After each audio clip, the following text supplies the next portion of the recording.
My 2 cents, making India irrelevant to U.S.-China policy. Recently, former U.S. National Security Advisor John Bolton criticized Donald Trump's decision to impose tariffs on India for buying Russian oil. He called it an unforced error, since China was spared for the same behavior. Bolton was right about inconsistency, but what he missed is the larger truth. India itself is the problem. For decades, New Delhi has perfected the art of the double game.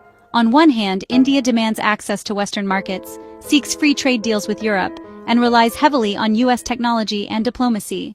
On the other hand, it deepens arms and energy ties with Russia, and is now preparing for a high-profile Modi-Xi meeting in Beijing. That is not strategic partnership. That is pure opportunism. History shows this pattern clearly. During the Doklam standoff with China in 2017, India projected itself as a victim of aggression to gain Western sympathy, but never truly challenged Beijing. Today, the tactic continues. India positions itself as a defender of democracy while practicing hard-edged non-alignment.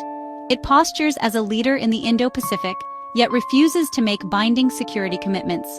The uncomfortable truth is that, if ever forced to choose, India's record suggests it will lean toward Moscow and Beijing. Its dependence on discounted Russian energy, its refusal to sanction Vladimir Putin, and its reluctance to confront Chinese border incursions all expose where its instincts truly lie. Betting on India as a cornerstone of America's Asia strategy was always a miscalculation. The conclusion should now be clear. Washington must stop inflating India's role. No more blank checks, no more illusions about a so-called strategic partnership.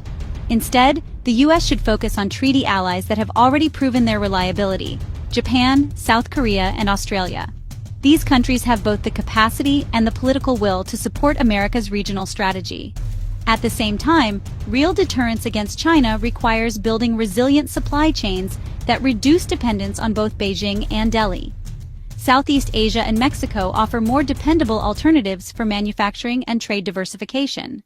By spreading out risk, Washington can strengthen its position without being hostage to India's double game. John Bolton was correct to call out the tariff mistake, but he overlooked the deeper error, clinging to the myth of India as a reliable partner. That myth is dangerous. It blinds Washington to India's opportunism and risks creating another long-term rival.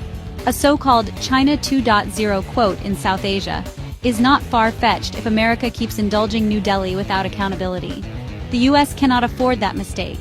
Strategic clarity demands that India be cut down to size, not punished, but placed where it truly belongs, on the sidelines of U.S.-China policy.